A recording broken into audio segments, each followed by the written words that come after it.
بسم الله الرحمن الرحيم السلام عليكم ورحمة الله تعالى وبركاته كلنتي وعن wanaagsan daawadayaal idil ahaantiinba meel kasto aad naga daawanaysaan kusoo dhawaada barnaamijkii diiniga ahaa ee ahkaamta ramadaanka oo alaaba idinkaga imaan jiray studio-ga magaalada London ee dalka Britain waxa barnaamijka igala qayb galaya Sheikh Xamid Cabdullaahi Cali oo dhankayga bidix fadhiya isagoo insha Allah haduu Ilaahay yiraahdo halka maartay wixii jawaabo ah inoogu soo maartay gudbid doona inooguna faahfaahin doona balse inta ka hor bal insha Allah isagaan ku soo dhaweeyo Sheikh Xamid Fali tafadal barnaamijka insha Allah جزاك الله خير عبد الرزاق ان شاء الله ودوح بارك الله فيك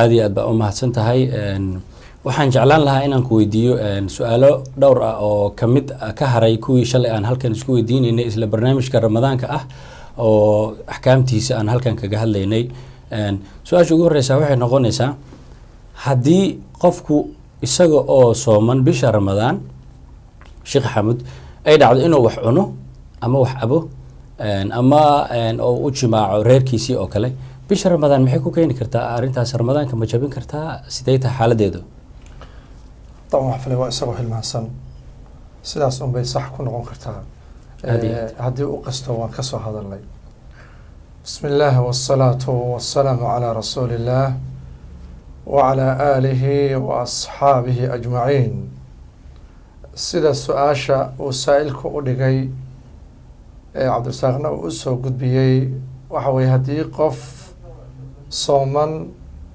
bishii ramadaan oo waxyaalaha mufatiraadka ah ku dhaco isagoo hilmaansan maxaa soonkiisi gaaraya miyuu ka jabayaa mise wuu sii wadanayaa su-aasha saasay ku quman tahay siyaamka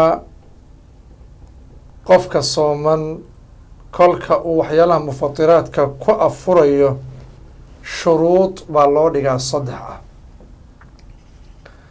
awalan qofkaasi waa inuu yahay qof caalim ah oo garanaya shaygan inuu yahay shay wax afuriya oo haddii uu isticmaalo isagoo sooman ama uu wax cuno ama wax cabo uu ku afurayo waa inuu garanayo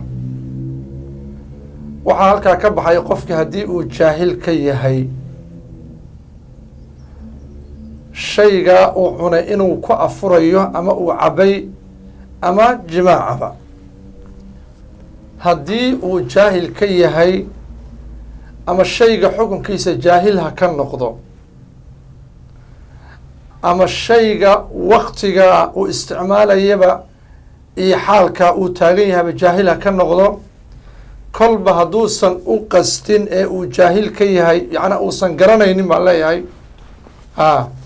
waana inuu u qastaa waana inuu garanayo markaa waxa weeye ma afurayo waxaana u daliil ah inuusan ku afuraynin haddii uu shayga xukunkiisa garanaynin kolkii rabbi soo dejiyey وكلوا واشربوا حتى يتبين لكم الخيط الأبيض من الخيط الأسود أيا الصحابي عدي بن حاتم أيا وحي عمدت إلى عقال أسود وإلى عقال أبيض وحن أقستي حرق عط إي حرق مدو كل كاسان فجعلتهما تحت وسادتي barkintayda hoosteedaan gashtay buu yidhi xarig cad iyo xarig madow maxaa yeele weli markaa ma soo degin min alfajr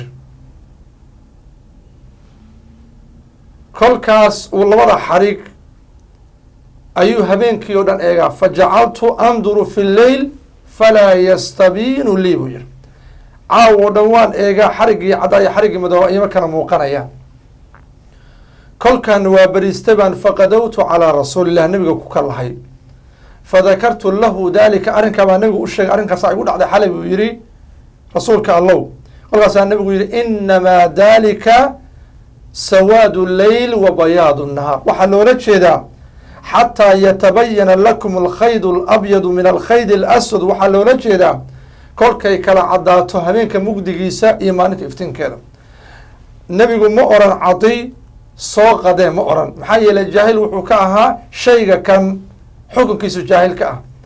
waxaa la mid hadduu qofku xagga waktiga masalan qalabatu dhannigiisa ayaa waxay u noqotay qoraxdii inay dhacday, kolkaasuu wax cunay, kadibna waxaa u soo muuqatay qoraxdii inay weli soo joogto oo macnaha qoraxdii ay nooshahay.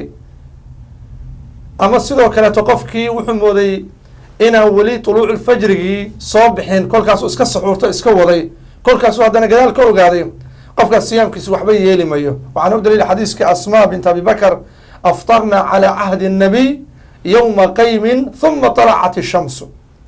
nabigu marka ma amrin inay soo qadeeyaan. nacam, telefon baa ku jira umaleynaya. halo, asalaamu calaykum. calaykum salaam walaal kusoo dhawow barnaamijka iyo weliba t v-ga royal, magacaaga iyo meeshaad kasoo hadlayso. walaal waxaa uma maxamed uma axmed, waxaan kasoo hadlaa netherland. haye, netherland aan kasoo hadlaa. waa gartay. su-aashaada barnaamijka ku aadan maxay tahay umu axmed? su-aasheedu barnaamij ku aadan walaal waxa waaye, waxaan weydinaa wadaadka, waxaan weydinaa asalaamu calaykum adin salaam labadiina. calaykum asalaam. salaamu calaykum marka ugu horeysa. marka dambe waxaan su-aasha weydinaa waxaa hooyaday degan Norway. haye, marka afurada macnaha isku dadka ayadu waxay degan tahay tuulo Oslo u jirto 10 saacadood. waa gartay. marka ayadu waxay warqadaha ayaga haystaan ku afuraan waa 5 saac bar markay macnaha Yurub 5 saac bar oo tahay ay ku warqada oo lagu afurayo 5 saac bar markay tahay ayaga inay afuraan tuulada ayaga degan yihiin. haye, marka Oslo waxaa laga afuraa 4 saac iyo bar. marka ma ku afuri kartaa Oslo waqtiga la afurayo mise waa inay waqtigeeda sugtaa tuulada ayada degan tahay? shiiqa ayaan weydiinayaa su-aashaas. ma su-aal kale oo hadda barnaamijka aad raacsanaysaa jirta su-aashaas, mase intaa bay kaaga eg tahay? ma intaasaa weydiisana. jazaaka allahu alfa khayr. aada iyo aad baad umahadsan tahay. sheekh axmed kusoo dhawow bal jawaabtaas insha allah hadduu ilaah raha su-aasheeda.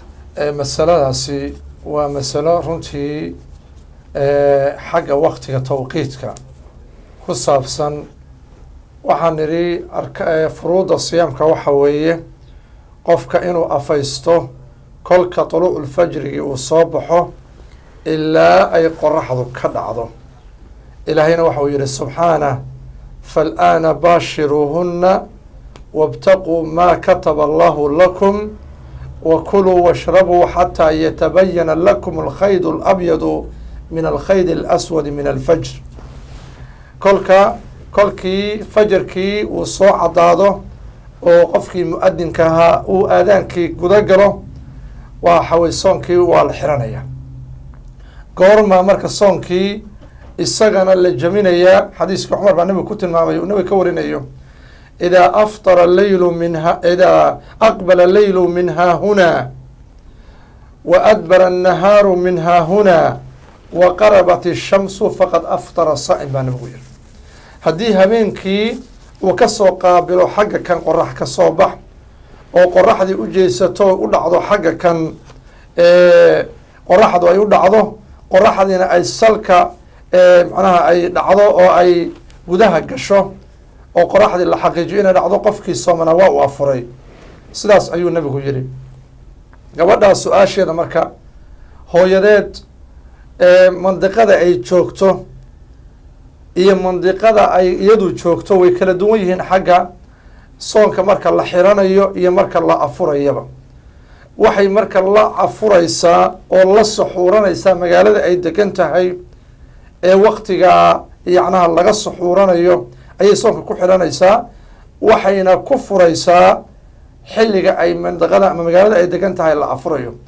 ee la afuri mayso lana soomi mayso macnaha wadan kaleeto ama magaalo kaleeto ka wakti duwan.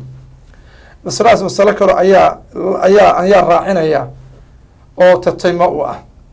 wadamada yacnaha xilligoodu kala fog yahay oo xilliga shitaagana habeenkii uu dheer yahay,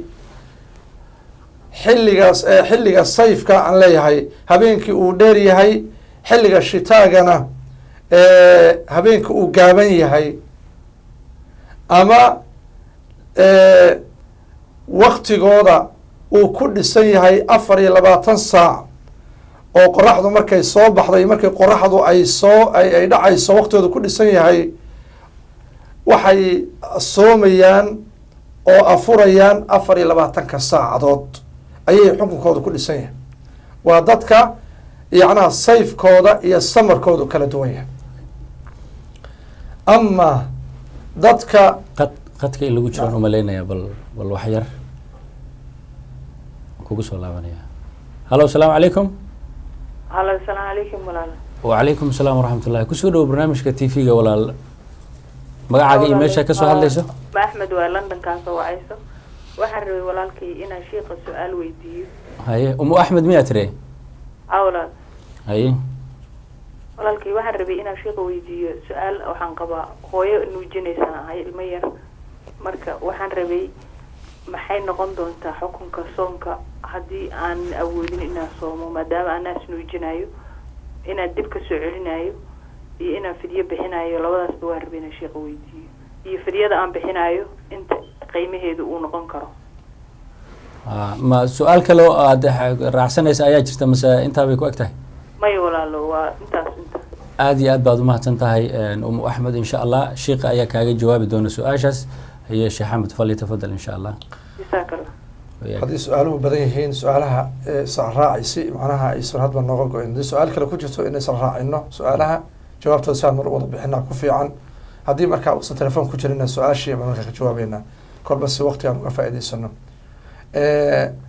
gabadha naaska nuujinaysa ilmaheeda yarka ah ee u baqaysa naaska inuu ka qalalo ama caanuhu ka yaraadaan, ilmaheeda radiica ah nuujinaysa waxay rukso u haysataa inay afurto oo ay dib kasoo qadayso inta maalmood ee ay ilmaha nuujinaysay, inay qadaa ku samayso. waxaana la haleeshiinaya oo la xukun tahay qofka musaafirka oo kaleeto iyo qofka mariidka ah. telefoon baa ku jira umaleynaya. halo walaale. asalaamu calaykum walaal. wacalaykum salaam walaale. kusoo dhowo barnaamijka tv-ga, meesha aada joogto iyo magacaagaba walaal. walaalo waxaan kasoo hadlayaa puntland, gaar ahaan gaalkacyo. haye marka wadaadka waxaa weydiin lahaa ii sheeg, wiil yar baa haystaa, wiilka yarkaa marka daahir maahi markasta ma qubaysan karaa, ma la ii baneeya? waana markasta aa tukanay inaa qubaysto ma la ii baneeya? ma wax kalaa jira oo aada weydiin? daahir ma ihi wax kalena waa weydiinayaa wadaadka, waxaa weydiinaya uur 5 biloodana waa leeyahay soomi karana wuu ii sheegi karaa, intaasa wadaadka weydiinaya. marka hore su-aashii hore oo ahayd cunug baa nuujiyaa inaad tiri baan qiyaasaya. ma nuujiyo cunuga yartaa ee waxaa hayaa ilmaha hadaa haysid wuu ku kaatayaa, mar walba duhurkii waan qubaystaa, galabkiina waa qubaystaa, ma la ii baneeya qubayskaas anoo socman? intaad bisha ramadaan ku guda jirto. ha aada iyo aad hadda waa isgarana insha allah. sheekh axmed kusoo dhawow. su-aasha hore ee gabadhii xaamilada ahayd, hal arrin bay ahlu cilmigu ka doodaan. haweentu hadday u afurto ama midda nuujinaysa ama midda xamliga wada, haddii ilmaheeda u baqdo ama calooshaha ku jiro ama kay nuujinayso, iyo hadday nafteeda u baqdo, ahlu cilmigu way kala duwaan. qeyb ka mid ahlu cilmigu waxay leeyihin hadday nafteeda u baqdo oo ay sidaa u afurto iyadoo xaamilaha ama iyadoo nuujinaysa, waxaa laga rabaa keliya markay afurto inay maalmihii soo qadayso. haddii ayse ilmaha caloosha ku jira jiniinka ama kay nuujinayso u baqdana, fidyay ku daraysaa oo intay afurtay maalin walba mud ayay maskiin siinaysaa. su-aashaas waxay ku tacalluq su-aashii horeeto, tafsiilkaasay culimmadu geliyaan kolbaa waxa khawfka keenay. su-aashii gabadii labaad ee gaalkacay kasoo hadlaysay ee tir ilmaan hayaa, ilmaha dusheeda waa ku kaadshaa, mar walba inaan qubaysto miyaa layga rabaa? may lagaama raba inaad qubaysatid. haddii uu ilmahaasu yahay wiil ilmo yar oo saqiira oo aan 2 sano gaarin oo naaskaaga keliya ee nuuga oo aan cunto iyo yacnaa waxyaalaha cuntada ee ushtaheeyo uusan cunin 2 sano, ilmo aan weli cunto gaarin, naaska uun ku eeg hadduu yahay, nadxi baad ku samaysaa, biyo ayaad saa ugu rusheynaysaa meeshuu kaga kaadshay waad iska dhaqaysaa maxaa yeele kaadu waa najaas asalkeeda. gabadha laakiin hadday inan tahay iyadu mar walba waad dhaqaysaa oo sidii dhaqitaanka caadi aad u dhaqaysaa. haddii ilmahaas uu yahay ilmo cunto gaarayna waad dhaqaysaa. ama qubayska qofka isagoo sooman ma qubaysan karaa? nacam wuu qubaysan karaa, way u banaan tahay isaga oo sooman inuu qubaysto, ama qabow uu qabow darteeda ha u qubaysto kuleyl haya, ama ha noqdo muxuu ahaa isaga oo caadiyanba u qubaysanaya ama dabaalanaya, way u banaan tahay qofka sooman, bisharti waa inay biyuhu aysan calooshiisa gelin. waa tahay aad iyo aad baa umahadsan tahay sheekh axmed, ilaahay kheyr fara badan ha kaa siiyo insha allah. waxaan rabaa intaan qadka telefoonka aanan u jaleecan markaan inaan su-aal ku weydiiyo ku saabsan musaafirka. sheekh axmed, waxaad ii sheegtaa qofku markuu soomo yahay bisha ramadaan ee uu yani u baxo safar ama uba yahay musaafir, maxay diinta islaamku ka qabtaa inuu yani soonkiisii sii wataa? ma in maku soomi karaa, ma dib uu ka qaleyn karaa inta afuro? bal arrintaas waxay nooga faahfaaha insha allah. jazaaka allahu khayr. qofka musaafirka ahi wuxuu ka mid yahay safarku waxyaalaha qofka u banaynaya musaafirka inuu afuro, oo ilaahay subxaanahu wa tacaala culayskaa waa ka dejiye ruqso siiyey. ilaahay fi suurati baqara wuxuu ku leeyahy faman kaana minkum mariidan aw calaa safarin facidatu min ayaamin ukhar. qofka mariidka ah ee xanuunsan iyo qofka safar ku dul jooga dushooda waxaa ada inay ayaamo kale soo qadeeyaan. haddaba qofka musaafirka 3 xaalo midkood umuu noqonaya: in soonkii uusan dhibaynin, ficil khayr uu samayn lahaana uusan ka joojinaynin. qofkaa waxaa u fiican inuu sooma u fiican, maxaa yeele soonkiina dhibi mayo. qad ayaa ku jira sheekh xamud, aan kugu soo laabto marka hore qadkan qabanaya. halo, asalaamu calaykum. وعليكم السلام ورحمة الله. والله المقاعد فرحة لوي. farax, haye walaal xageed joogtaa? kusoo dhow barnaamijka. waxaan ka soo hadlaya waa gobolka Togdheer Burco. haye walaal xaamil baan ahay, markaa ma soomi karo, maxaa sabab ka qabtaa? waxaan u fahmay inaad tiri qof xaamila ayaan ahay uur leh, ma soomi karo. markaa dhig faraag baa shar bay igu dhurtay, markaa waan xanuunsanayaa, markaa soom meel igu leeyahay walaalo. aad iyo aad waxaan weydiinayaa insha allah sheekhaan weydiin doonaa hadduu ilaah raado. sheekh axmed, bal su-aashaas kusoo dhowo insha allah. su-aasha hore musaafirkaan dhamaystirayaa jawaabteedii insha allah. qofka marka musaafirka ahi hadduu soonkii uusan dhibaynin, culaysna uusan ku ahayn, ficil khayra uusan ka joojinaynin, waxaa u banaan inuu soomo. walidaalika xamza ibn camr alaslami xadiiska kusoo arooray muslim ayaa u daliilah. xamze nin aada musaafir badan buu ahaa, wuxuu yihi rasuulka allow, awood baan u leeyahay inaan soomo, ajidu bi quwatan cala asiyaami fi safar fahal calaya junax. inaan soomo ayaan awood u leeyahay anoo musaafire, miyaan yacnaha culays iyo dembi miyaan qaadaya markaa oo ka helayaa soonka? nabigu wuxuu yihi hiya ruqsat min allah. inuu qofku afuraa waa ruqso alle xaggii ka ahaatay. faman akhada biha faxasanun waman axaba an yasuuma falaa junaha caleyh. qofka doonaa oo ruqsada qaata waa wanaag, qofka doona inuu soomana dusha junax ma ahanin. marka qofka hadduu soonkii dhibaynin waa uu isagoo musaafira uu soomaya, oo ficil khayran uusan ka joojinayn. haddiise soonkii uu yacnaha qofka dhibayo ama ficil wanaagsan oo khayria inuu u diidayo, kolkaa waxa u wanaagsan inuu iska afuro oo markaa si uu ficilashii khayrka u sameyo. waxaana u daliila xadiiska jaabir bn cabdillaahi, nabiga calayhi salaatu salaam kaana fii safarin fara'aa sixaaman wa rajulan qad tulila caleyh. nabigaa wuxuu arkay isagoo safar ku jira dad meel yacna waxa weeye ku buuqsan iyo nin la haraynayo. kolkaas wuxuu ku yihi maa haada? faqaaluu saa'im. kani waa maxay? rasuulka alla waa qof sooman ayay ku yidhahdeen. markaasuu nabigu yihi laysa min albiri alsawmu fi safar. beriga ka mid maaha qofka inuu soomo isagoo safar ku jiro. wa fii riwaaya cinda muslim, riwaayadda albukhaari ba ahayda, calaykum biruksati illaahi aladi rakhasa lakum dushiina ha noqoto ruksada alle alla idin ruksaya. qofka saddexaad waxa weeye qofka soonku haddii uu isagoo musaafira soomo culaysku ka xoog badanayo oo soonkii uu dhibayo qofkaas inuu soom xaaraan bay ka noqonaysaa. waana waatuu xadiiska nabigu yihi ulaaika cusaa. marka saddexdaa qaybood buu marka qofka siyaamkii musaafirkaa uu kala qaadanaya insha allah. gabadhan xaamilada ah su-aashii horaan kaga jawaabay. gabadha murdicada iyo gabadha xaamilada ah haddii ay naftooda u baqaan iyo hadday ilmaha u baqaan bay culimmadu kala duwaysaaye inay afurayso doodii kama taagna. in allaha wadaca can ilmusaafiri shadra asalaa wa can ilmusaafiri walxaamili walmurdici assawma. marka hadday nafteeda u baqdayna waxa weeye qof mariidoo kale lamid noqonaysaa, fidyo lagama rabo, maalmaha unbay soo qadaynaysaa. hadday ilmahay nuujinaysa u baqday ama kay yacnaa caloosheeda ku jira u baqdayna fidyay ku daraysaa ahlucilmigu leey. sidaasaana salafkii ka sugan.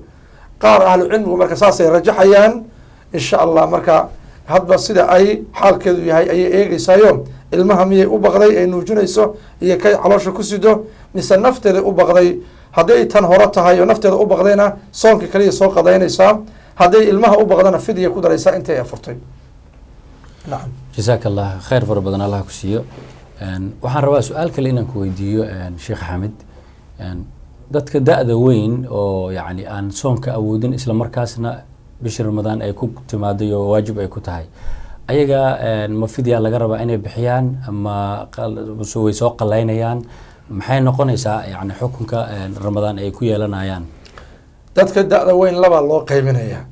qof da-diisu ay aada u weyn tahay oo calaa daraja dad qof hantaatac noqday oo sida caruurtoo kale noqday oo caqligii tamyiisba aan lahayn, qofka takliifka o dhan baa ka dhacaya. siyaamna lagama rabo, fidyana lagama rabo, salaadna lagama rabo. calaa daraja caruur buu gaaray. waa yeelku markuu aada u da-weynaado oo uusan kala garanayn waxba, caqligiisana uu joogo, tamyiisna uusan lahayn, qofkaas soonna lagama rabo, mana soo qadaynayo, fidyana lagama rabo. amaa qofka isagu da-da weyne caqligiisu joogo laakiin aan soonkii awoodin, ha noqdo qof nin ah ama ha noqdo qof dumar ah, kolba hadduu da-weynaaday soonkana uusan awoodin, ila ilaahay cibaadaadkii taacadka istitaacu ku xiray. fattaqu llaha ma statactum ayuu rabbi leeyahay. nabiguna wuxuu yihi waidaa amartukum biamrin faatuu minhu ma statactum. kolka xataa salaada qiyaamku rukni kamida wey arkaanta salaada. waad garanaysaan xadiiska yacnaha cimraan bn xusein nabig wuxuu ku yihi salli qaa'ima fain lam tastadic facalaa fain lam faqaacida fain lam tastadic facalaa jamb. marka qofka da-da weyn, islaanta da-da weyn laakiin awoodda aan u lahayn, iyagu fidyay bixinayaan maalin kasta oo ay afureen oo miskiin bay mud siinayaan. soomkiina waa laga dejiyey. waxaana u daliila wacala aladiina yutiiquunahu fidyatun طacaamu miskiin. aayaddaasi lama nasakhin bu ibn cabaas leeyahay waxa ay u baaqi noqonaysaa, xukunkeeda u baaqi noqonaya qofka da-da weyn iyo islaanta da-da weyn. marka iyagu insha allah aan kugu soo laabto sheekh axmed, khadka ayaa lagu jiraaya insha allah. hallo, asalaamu calaykum. hallo, asalaamu calaykum. hallo, waxaan u malaynayaa qofkaas waa qadki waa ka go-ay. waa nagu soo laaban doonaa insha allah hadduu ilaah yidhaahdo. sheekh axmed, ma intaas bay kaaga eg tahay mise? qofka da-da weyn marka islaanta da-da weyn way afurayaan maadaama aysan awood ulahayn. hadday soomi karaan waa okay, hadday soomin karin baan ka hadlaya. maxaa yeele shuruudda qofka soom ku waajib waxaa kamid ah alqudra, awood. haddaysan marka waa yeelku soomi karin. waa nagu soo laabtay. hallo, asalaamu calaykum. wacalaykum salaam. haye walaal, kusoo dhawow barnaamijka. magacaaga iyo meeshaad naga soo wacaysaa? walaal waqooyigeeda meel la yidhaha awlu. awlu aad naga soo wacday. magacaagana? magacayga asdaa la yidhahdaa. haye niyo waxaan aada maaragtay aan ugu dhibaataysanaha ramadaanka saacadaha la soomo. halo. ha waa toos baad barnaamijka ugu jirtaa, sii wado insha allah. marka waxaan soonka soomnaa oo aan soonka aan xiranaa, waxaan afurnaa andhahe 6 saac iyo 20 habeenkii. waxaana salaada subax ay dhalataa 1:42 daqiiqo. haye ma qorax dhacdaan inta badan ma aragno maaragtay qoraxda waxay maaragtay way dhacdaa leeyahay laakiin iftiinku waa sidii u joogaa 6:20 habeenkii sabay dhaxan maaragtay aan soonka aan afurnaa waxaan xiranaa hadana salaada subax 1 iyo 4 iyo 2 daqiiqo marka saacadaha aan soon aad u badan yihiin dadku marka qaar waa laba qayb magaalada aan deganahay masaajidka qaar waxay ku xirteen makay toos ugu xirteen marka anaga dhaxoogaa waxaan sinaatay saacadaas ee qoraxda ay dhacayso maaragtay macquul ma in maka lagu xirtaa marka sheekhu inaa taas naga jaahil bixisaan leen waxaan u maleynayaa telefoonka laaqadka ku jira halo ma intaas ayay su-aashaadu ku eg tahay oo waxaad raacsanaysaa jirtaa maya waxaan raacsanahay mada saacadahaas keliya magaalada aan deganaha labadaas qayb waaye qaybna makay ku xiratay annagana maaragtay waktiga meesha maxalligan ku soonnaa oo saacadahaas aan kuu sheegan soonnaa marka yaa maxaan sameynaa ma dadkii maaragtay meeshii loo badnaa aad iyo aad haddii qoraxda idin dhacaysaba meesha saas ku afura kuwa soon kuwada maxaad noo leedahay shiiqa ayaa insha allah kuu balbalaarin doona oo insha allah kaa kaafin doona hadduu ilaah yidhaahdo sheekh xamid falyatafadal insha allah su-aashaasi waa su-aalaha badana meelaha aysan qoraxdu ka dhicin ama ay qoraxdu ayba habeen lagu wada jiro ama maalintii oo dhan ay wada qorax tahay ama 6 saacadoodna ay maalinta 6 saacadoodna habeen tahay dadka noocaas oo kaleeta xukun khaasay leeyihiin maadaama aysan joogin meel qoraxdii aan 24 saacadood qoraxda soo bixitaankeeda iyo dhicitaankeeda aysan ku kala soocmaynin ay joogaan ama habeenkii uu wada dheer yahay ama qoraxba aysan ka soo baxaynin dadka noocaasa xukunkooda wuxuu noqonayaa wadamada ku dhow ee 24 saac ku sooma ayay la xukun noqonayaan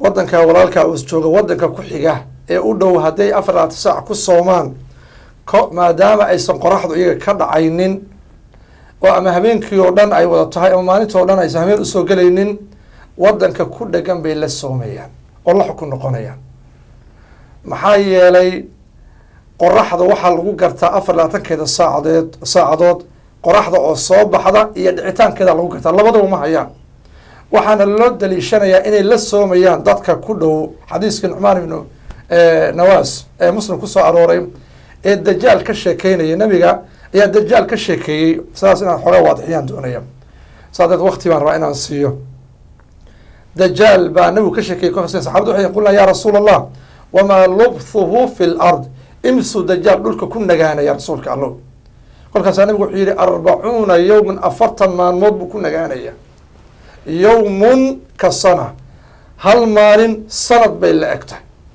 wa yowmun ka shahrin maalinna bil bay la eg tahay wa yowmun ka jumca maalinna wiig bay la eg tahay wa saa'iru ayaamihi ka ayaamikum baa nabigu yihi ayaamihiisa soo haray afartan ka harayna ayaamihiina kale la mid yihiin oo sida 24 saac u yihiin oo kale wey saxaabada su-aal bay weydiiyeen marka waxay yidhahdeen yaa rasuul allah fadalika alyowm aladi ka sana maalinta aad tiri waa sanad oo kale atakfiina fiihi salaatu yowm miyay nagu filan tahay sanadka hal salaad maalintii inaan ku gaabsano miyay ku filan tahay nabigu wuxuu yihi laa uqduruu lahu qadra maya maalintaa in u qadara sanadkoo dhan hal maalin salaadeed kuma file maalintaa maalin u qadara ahlucilmiga waxay xadiiskaa ka qaateen in dadka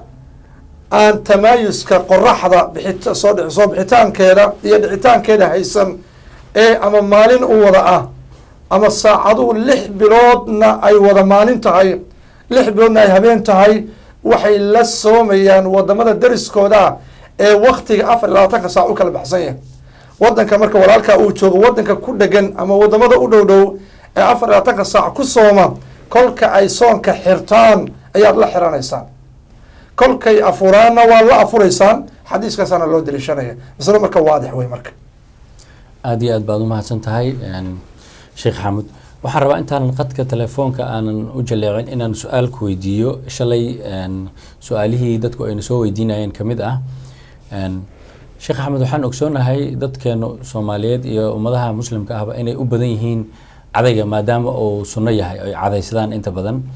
dadka qaar way ku tagaan cadayga oo xitaa iyadoo lagu jiro bishii ramadaanka ayay cadaysadaan. cadaygu marka muxuu u dhibi karaa soonka qofku hadduu cadaysado, hadduu og yahay iyo hadduu yani hilmaamsho intaba uu ku isticmaalo? jazaaka allahu khayr. cadaygu sideeda waxa weeye khasaa'il fitru ka mid yahay. in la cadaydo waa sunno wey. wakti walba oo doorsoon afka uu ku dhaco ama aamusa ugu dhaco ama hurdo isagoo kasoo kacay ama in badan isagoo hadlayay, afka hadduu doorsoomo in la cadaydo waa sunno wey. nabiguna wuxuu yihi xadiiska abu hurayra fi saxiixayn, lawlaa an ashuqa calaa ummatii la amartuhum bisuwaaki maca kuli wudu, wa fi riwaaya cinda kuli salaa. haddaan ummadayda aysan dhib ku ahaateen waxaan fari lahaa inay cadayga cadaysadaan kol kastoy weyse qaadanayaan ama mar kastoy salaada isu taagaan. cadaygu marka qad ayaa ku jiraan u malaynayaa. sheekh axmed aan kugu soo laabto. hallo, asalaamu calaykum. وعليكم السلام. walaal kusoo dhowo barnaamijka t v-ga royal, magacaaga iyo meesha aada naga soo wacayso. أنا الباصات. boosaaso. haye magacaaga ii sheeg. أنا جواب سومالي. gabar soomaaliyeed. أنا جواب سومالي. haye su-aashaada ku aadan barnaamijkan. ولا من بالعادي بولها نسينا وابنتي. مرت العكا من ساكن موجود بحين كلام مثل قسم مفاتيح مخصوصة. waxaan u maleynayaa su-aashaasi barnaamijka hadda aan ka hadlayno inaysan qeyb ka ahayn, bal shiiqan insha allah weydiinaya hadduu hadda jawaabta ku siinayo iyo hadduu qeybaha dambe ee barnaamijka ama kuwa wiigga soo socda ama beri iyo beri dambeba uu kusoo daray insha allah. marka wax su-aal kale oo barnaamijka axkaamta ramadaanka quseeyo oo hadda aadna weydiinaysa miyaa jirtaa? aada iyo aad baad umahadsan tahay walaal. masaladii cadaygan ku jirnay, qofka saa'imkaa inuu cadaydo way u banaan tahay mar kasta. shaaficiyada iyo xanaabilada waxay yidhahdaan bacda sawaal qofka sooman ma cadayan karo. waxayna u daliishanay xadiiska abu hurayra, kulu camal ibni aadam yudaacaf alxasanatu bicashri amhaaliha ilaa 700 dicf. qaala allahu caza wajal ila الsawm fainahu lii wa ana ajzi bihi yadacu طacaamahu wa shahwatahu min ajli lisaa'imi farxataan, farxaة cinda fidri wa farxaة cinda liqaa'i rabbi wala khuluufu fiihi adyabu cinda allah min riixi misk. urta ka soo baxaysa qofka sooman afkiisa ayaa alle ka jecel yahay urta miskiga. xadiiskaasay xanaabilada iyo shaaficiyadu qaateen in aan qofka sooman bacda sawaal cadayan karin, laakiin masalada waa laga raajaxsan yahay. waxaana daliil u ah in qofku mar walba cadaysan karo, nebigay ka sugan tahay. xataa bacdaas ay soo naqliyeen ruwaad, nebigu wakti aan la koobi karin inay arkeen isagoo cadaysanayo isagoo sooman. sidoo kale xadiiskii asiwaaku madharatu lilfam wa mardaatu lirab, cadaygu waa afkana waxa weeye waa uu hagaajinayaa oo qofka markuu cadaydo qof nadiifuu noqonaya, sidoo kaleeto ilaahayna wuu raali gelinaya. amaa urtaa ka soo baxaysa qofka sooman afkiisa waa ur ku aasaasantay caloosha oo ka maran cunto daacay ku aasaasantay. saa darteed waa gudahay calooshay ka soo baxaysaaye yacnaha afka ka soo bixi mayso. saa darteed qofka sooman wuu cadayan karaa isagoo soomanay isagoon soomanayn. waktiyada la suneeyana waaba garanaysaanoo marka la weyse qaadanayo in la cadaydo, kolku afku doorsooma in la cadaydo, kolka guriga la gelaya in la cadaydo, kolka qofku salaada isu taagaya inuu cadaydo, iyo mar kasta oo qofku doono oo insha allah waxa dhibaato amale marka siyaamku cadayg waxba yeeli maayo. aada iyo aad baad umahadsan tahay insha allah sheekh. waxaan rabaa inaan su-aal kale ku weydiiyo. dadku badi waxay sameeyaan, waxay isticmaalaan waxa la yidhaahdo toobinta way istoobaan toobintaas maxay diinta islaamka ka qabtaa inta lagu guda jiro bisha ramadaan oo qofka afkiisu xiran yahay masaladaas waa masale ahlu cilmigu isku khilaafsan yihiin sida raajixa soomku miyuu saameyn xijaamadu miyay saameynaysaa soonka mise ma saameynayso ahlu cilmigu isku khilaafaan ahlu cilmiga qeyb ka mid a xadiis badan bay desha xadiiska cabdillahi bni cabaas ee uu yihi ixtajama الnabiy wahuwa muxrimun waxtajama wahuwa saa'im xadiiskaas jamhuura cilmiga dalishanaya sheekh xamed aan kugu soo laabto qadka ayaa lagu jiraa waxaad moodaa maanta daawadayaashu inay aada u fara badan yihiin nasiib dararkaasi waaba go-ayba balse way nagu soo laaban doonaan meeshaada kasii wada xadiiskaasi waxaa loo dalishanayaa qofka soom nabigu inuu istoobay isaga oo sooman iyo isaga oo muxrim ah inkastoo imaamu axmed iyo cali ibnu madini ay xadiiska cilal u raadinayaan oo ay soo aroortay xadiiska riwaayaad ka mid isaga oo nebiga soonka uusan la socon laakiin axaadiis kale xadiiska abi saciid alkhudri qofkii baan u malaynaya inuu nagu soo celiyey aan kugu soo laabto hallo asalaamu calaykum وعليكم السلام ورحمة الله. kusoo dhawo barnaamijka tv-ga royal walaal magacaaga iyo meesha aad naga soo wacayso walaal waa umu sumaya waxaan kasoo hadlaa london sheekh waxaa rabay inaan weydiiyo iyada uur kale oo ilmaha u baqday fidyada ma hadday dhiibeen mase markay rabadaanka yani ay guddo su-aashayda kale waxay tahay maxaa ii sheegeen qiiqa ma jabiyaa soonka sida unsiga guriga lagu shido oo kaleeto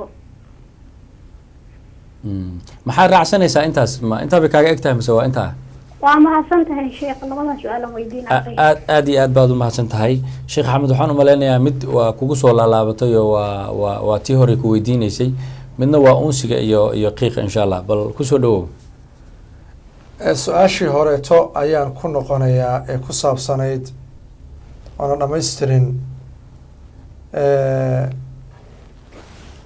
qofkii ugu dambeeyey su-aashuuna weydiiyey ee ku saabsanayd ha waxay ahayd xijaamada Ha. ama xijaamada ha xijaamada jamhuur ahlucilmigu waxay leeyihiin soonka waxba yeeli mayso bal xadiiska abi saciid khudri uu warinayey ee sunan qeyb kamid kusoo aroray rakhasa الnabiyu fi lxijaamati lisaa'im nabigu wuxuu rukseeyey in la istoobi karo qofka sooman uu istoobi karo kadalika xadiiskii anas baa waxaa la weydiiyey akuntum takrahuuna alxijaamata lisaa'imi cala cahdi rasuuli illah miyaa nici jirteen inaad istoobtaan xilliga nabiga calayhi الsalaatu wasalaam qofka sooman inuu istoobo markaasu wuxuu yihi laa ila min ajli dacf waxa uun loo nici jiray qofka inuu ku daciifo lakin xadiis thawban baa jira oo imaam axmed uu qabsaday oo afطara alxaajimu afطara yanaa waxa weeye xaajib almaxjuub qofkii wuu afuray wax toobay iyo kii la toobay xadiiskaas ayaa imaam axmed qabsaday xadiiska marka waxaa ahlu cilmigu ku jamcinayaan leeyihiin iyo xadiiska iyo xadiistan soo tilmaanay waxaa lagu jamcinayaa in qofku habeenka inuu istoobaa fiican si uu khilaafka uga baxo laakiin raajixaan masalada soonku iyo dhiigga la iska qaado oo badan oo dadka loogu tabarucayo iyo in la istoobaa cinda imaam axmed haddii la eego soonka waa jabaya cinda jamhuur haddii la eegana soonku jabi maayo marka si khilaafka looga baxo qofka waxaa fiican in uu yani waxa weye habeenka istoobo laakiin xataa hadduu istoobo qofku ausan dacfi dareemeynin soonkii ka jabi maayo qowlka jamhuurkana ila raajixsan aniga maadaama axaadiistu ay sugan tahay insha allah gabadha hadda su-aasha weydiinaysa xamliga waan kasoo jawaabay fidyada goormaa la bixinayaa iminka waad bixin kartaa waad sii horumarin kartaa laba qaabna waad samayn kartaa markaad aad yana waxa weeye hal mar dadka inaad cunto wada samaysid oo intii maalmood aad afuraysid inay cuntada wada cunaan adigoo suuga iyo hilib iyo ugu daraya ama maalin kasta inaad qof miskiina mudsiisid waad samayn kartaa ama qiiqa qofka yana waxa gurigiisa uu ku shido bukuurka oo kaleeto jurmi buu leeyahy waa sida dukaanka oo kaleeto inuu iska ilaaliyaa fiican laakiin soonka jabin maayo sheekh cuthaymiin raximahullah wuxuu leeyahay qofku inuu iska ilaaliyo oo uusan u qastin baa fiican maxaa yeelay jurmi buu leeyahay qiiqa laakiin hadduusan isagu u qastin sida caliyada qofku laqayo oo kaleeto ilkihiisa ka dhex baxaysa ama haddii ilaahay ku raqiiqa sankiisa galaa wuxuusan u qastin siyaamka jabin mayso, laakiin qofku waxaa fiican inuu ka taxaruso iska ilaaliyo, laakiin siyaamka waxba yeeli mayso insha allah. aad baad umahadsantahay sheekh axmed. qof saa-ilka barnaamijyadeena ku xiran kamida ayaa wuxuuna soo weydiiyey su-aal sidan ah.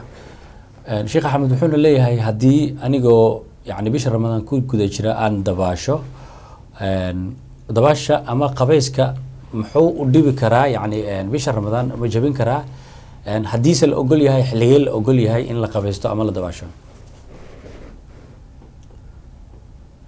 waxaan umaleynaa telefoona qadka ku jira. halo, asalaamu calaykum. asalaamu calaykum, maqle walaal. walaal kusoo dhow barnaamijka, magacaagii meeshaad naga soo hadlayso. halo. masalada qubayska iyo dabaasha, qofka isagoo sooman ma qubaysan karaa, ma dabaalan karaa? nacam, waa u banaan tahay, waana dabaalan karaa. inuu qubaysan karo xadiiska caaisha umu salama u daliila. xadiiskaas waa xadiis saxiixa. nabigeena calayhi salaatu salaam waxaa fajarku usoo geli jiray, adrakahu kaana rasuulu llahi adrakahu lfajru wa huwa junubun min ahlihi huma اktasala wayasuum. nabigu calayhi salaatu wasalaam waxaa fajarku usoo geli jiray isagoo janaabo qaba, xaaskiisaskiisa ah, ee kolkaasoo nabigu u qubaysan jiray oo uu soomi jiray. waxaa lamid a qofka haddii uu mxuuha wuu dabaalan karaa. xadiis waxaa jira ibn maaja kusoo arooray, rajul min asxaabi nabi ayaa nabiga wuxuu ka wariyay, u yihi ra-aytu nabiya yasubu almaa calaa ra'sihi min shidat اlxari wa huwa saa'im. nabiga ayaan arkay, xadiiska abu da-uud buu kusoo arooray, nabiga ayaan arkay buu yihi oo madaxiisa biyo ku shubaya kulayl dartii isagoo sooman. qubayskuna waa la mid, bal salafkii qeyb ka mid sida anas iyo rag la mid ah waxay yeelan jireen ibnu cumar iyo meelo xawd ah oo ay ku qubaystaan oo ku dabaashaan iyagoo sooman. marka qubayska iyo dabaashu waxba soomka yeeli maayaan, keliya biyaha ina iska ilaaliyo inu laqo. telefoonkaas ayaan qabanayaa sheekh axmed, aan kugu soo laabanaya. halo, asalaamu calaykum. halo, asalaamu calaykum. ha walaal, barnaamijka igala soco insha allah telefoonka hadduu ila yaraada. magacaaga iyo meesha aad naga soo wacayso. halo, si toosa. qofkaas waa ka go-ay qadkii. sheekh axmed hore usii wado. su-aashaasi markaa qofka isaga oo sooman waa qubaysan karaa, waana dabaalan karaa, bishardi biyaha una iska ilaaliyo, wax dhibaato camal soonkiisa waxba yeeli maayo sheekh insha allah. aada iyo aad baad umahadsan tahay. su-aal ka imaatay ayaga laftirkooda masaa-il kale oo maaragtay ku xiran barnaamijkan ayaa waxay tahay, sheekh axmed, haddii haweeney iyadoo sooman oo yani bisha ramadaanka ku jirto oo xeedku ku dhaco saacadaha uga dhiman weliba afurka, maanta oo dhan bay soomanayd, xeedkii baa ku dhacay, saacadaha afurkiina waxaa ka dhiman 2 iyo 3 iyo wax lamid a, amaba daqiiqadaba kasoo qaada haddii la rabo. maalintaas ay soomaneed, soonku isla markaas ma ka burayaa, ma dibay ugu yani hadduu burase ma dibay usoo qalaynaysaa, mase ma buro oo waxaa waaye meeshaas arrin kale ku jirta? bal arrintaas inoo faahfaahe. shuruudda qofka soonku waajibka ku yahay, shuruudda waxaa ka mid ah haweentu inay khaali ka tahay xaydka iyo nifaaska. telefoonaan umaleynaa inuu qodka soo galay. halo, asalaamu calaykum. calaykum asalaam. haye walaal, magacaaga iyo meesha aada joogto, barnaamijkana kusoo dhawow. hooyo soomaaliyeed london aan joogaa, waxaa rabaa in sheekha weydiiyo, haddii aada cuno karinaydo ood rabto inaad cusbadiisa dhidhimido carabka saarto oo aad tufto odoon laqin, makaajabaa soonkii mase makaajabaayo? ma intaas bay kaaga eg tahay mase su-aal kaloodna weydiinaysaa jirta? intaas iga eg tahay. ha, aada iyo aad baad umahadsan tahay, waa mahadsan tahay. sheekh xamed, su-aashaad gabadha ay ku weydiinayso sidoo kale liiska ayay igu jirtaayoo horaa la iisoo weydiiyey, marka waxaan umaleynaa wadajir baad uga jawaabi doontaa. haye kusoo dhawo barnaamijka. su-aasha gabadha intaan ku hormaro, intaanan iyada la hilmaamin, qofka dumarka iyadoo sooman ma dhadhamin karta cuntadii ay karinaysay ama ilmaha ay caanaha u qasayso caanaha qiyaastii ma u dhadhamin kartaa, ama raashin caruurta ilmaheeda ma ugu calaalin kartaa carabka afka oo markaa ma u samayn kartaa. intu waa wada banaanta, keliya waxa aasaasa inaysan dhunteeda gelin.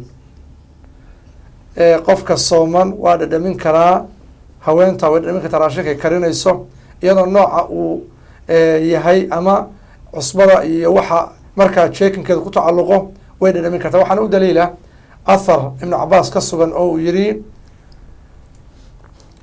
waxaa u banaan qofka sooman ama man araada an yaduuqa ashaya walkhalla laa ba'sa, wax dhibaato a ma leh an yaduuqa alkhalla aw shay inuu dhadhamiyo ma leh, wax dhibaato a ma leh hadduusan maa lam yadkul xalqa wa huwa saa'im. athar noocaas oo kaleeta haddaan qofka dhuuntiisa uusan gelin shaygaasi inuu dhadhamiyo wax ba'siman, ama shay khal ha noqdo ama suga ha noqdo ama caana ha noqdo, waxba dhibaato a ma leh. maxaa yeelay sidiisaba afku xukunka daahirku leeyahay. waxaa kaleeto u daliil ah oo aad kusii fahmi kartaan qofka sooman xataa isagoo weesaqaad iyo qubays ku jirin wuu luqluqan karaa. xadiiskii cumar, hashashtu faqabaltu wa ana saa'im buu yidhi, waan himilooday kolkaasaan waxaan dhunkaday xaaskaygii anoo sooman. kolkaasuu nabiga u yimi yaa rasuul allah sanactu lyawma amran cadiima, rasuulka allow amar cadiiman maanta sameeyey uu yihi, qabaltu wa ana saa'im, xaaskaygii baan dhunkaday anoo sooman. kolkaasaa nabigu wuxuu ku yihi ara'ayta low madmadta min almaa wa anta saa'im, ka waran cumarow haddaad luqluqatid adiga oo sooman. kolkaasu wuxuu yihi cumar, qultu waxaan ku yihi laa ba'sa bihi, wax dhibaato ma leh, famah buu nabigu yihi. haddaba tanna waa la mido maxaad iga weydiinaysaa wey. marka qofka isagoo sooman wax waa dhadhamin karaa, laakiin yaysan dhuuntiisa gaarin. maxaa yeele afku wuxuu leeyahy xukunka axkaamta daahirkule, walidaalika ayaa wejiga lala dhaqaa oo marka laluqonayo ama la sandaarnayo axkaamta xukunka wejigay qaataan. saa darteed dhuunta wixii ka bilowda unbaa gudaha ictibaar qaadanayse afka soke xukunka axkaamta daahirku qaadanaya. marka waxba dhibaataa mana haweentu inay dhadhamiso raashinkaas insha allah. su-aashii hore aada ku dhex jirtay oo qofka isagoo xeydka qaba laakiin telefon baaba inoogu jiraba waan usoo laabaneynaa taas insha allah. hallo asalaamu calaykum. calaykum salam waraxmatullahi wabarakaatu. hayo walaal t v-ga kusoo dhawow magacaaga iyo meesha aada joogto. walaal xamuud baa la dhahaa. haye waxaan joogaa south africa. haye waxaan doonaya sheekha inaan su-aal weydiiyo. haye maxay tahay su-aal sheekho, islaantayda ama xaaskayga bisha rabadaan anigoon u galmoonaynin miyaan taataaban karaa isu salaaxi karaa? okay, bisha ramadaan gudaheeda iyadoo lagu jiro inaad macnaha islaantaada taabatid waa gartay. ma wax kaloo su-aal kaloo aad raacsanaysid ayaa jirta mase intaas bay kaaga eg tahay? su-aashii intaas ku egtay. aada iyo aad baad umahadsan tahay. shiika insha allah nooga jawaabi doonaa barnaamijka intaan ku guda jirno hadduu ilah yihahdo. haye sheekh axmed. su-aasha walaalkaasi south africa soo hadlay, qofku xaaskiisa ma taaban karaa ama gacanta ma gaarsiin karaa ma dhunkan karaa isagoo sooman? nacam ha, bishart waa inuusan inzaalu mani ka ratimaynin, waa inuusan shahwo dhigaynin. waxaana u daliil ah inuu taaban karo xadiiska caaisha, kaana rasuulu llahi yuqabilu wa yubaashiru wa huwa saa'im wa kaana amlakakum liirbihi.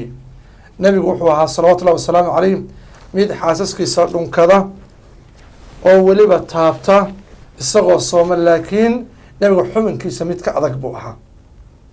sidoo kale xadiiskii cumar ibn abi salama abu salama wiilkiisii ayaa nabiga su-aal weydiy wuxuu yihi rasuulka allow ayuqabilu asaa'im, qofka sooma rasuulka allow ma dhunkan karaa xaaskiisa ama wax ma dhunkan karaa? kolkaasaa nabigu wuxuu ku yidhi sal haadi umu salama uu tilmaamaya weydii tan buu yiri.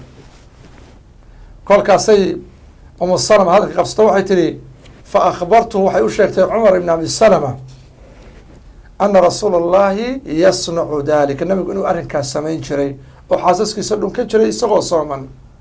kolkaasuu hadalkii cumar qabsado wuxuu yidhi yaa rasuula allah qad gafara allahu laka maa taqadama min dembika wamaa ta'ahar.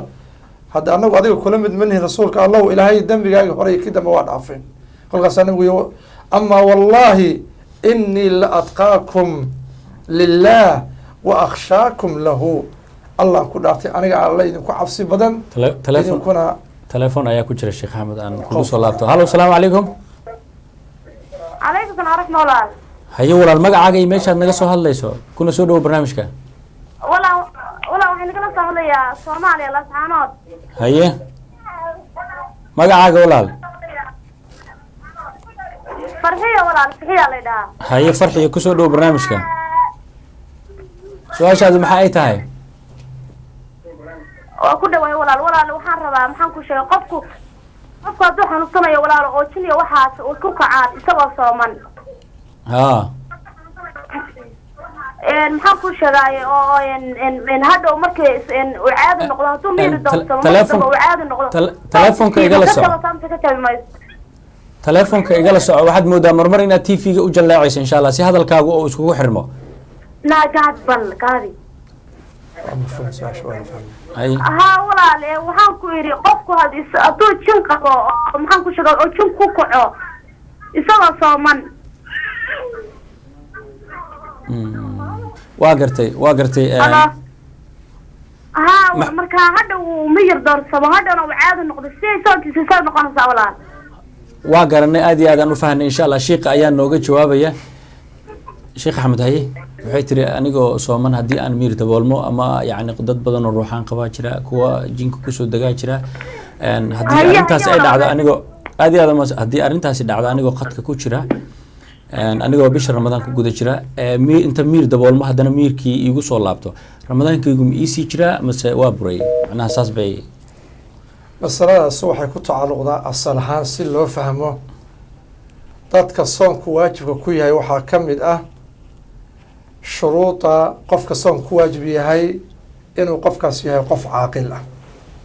halkaasayna masaladu asalka ku haysa. halkaa markaa fahamtid ayaa faraca masaladana fahmi kartaa.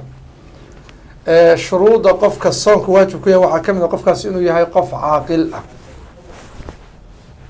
oo halkaa waxaa ku baxay qofka majnuunka ah. in loo shardiyana xadiiska caaisha iyo cali baa u daliila rufica alqalamu can halaath can الnaa'imi xataa yastayqida wa can اlmajnuuni xataa can الsabiyi xataa yaxtalima wa fii riwaaya xataa yakbura wa can اlmajnuuni xataa yufiiqa wa fii riwaaya xataa yacqila. qofka majnuunka marka ilaa uu caqligiisi soo noqdo takliifkii waa laga dulqaaday. qofka marka majnuunka ahi haddii maalin su-aashaan aan kusoo khatimaya jawaabteeda. haddii qofka majnuunka ahi isagoo waalan oo yani caqligiisu tagsan yahay hadduu maalin ramadaan caqligii usoo noqdo asbaxa min ahli lwujuub buu noqdo markaa.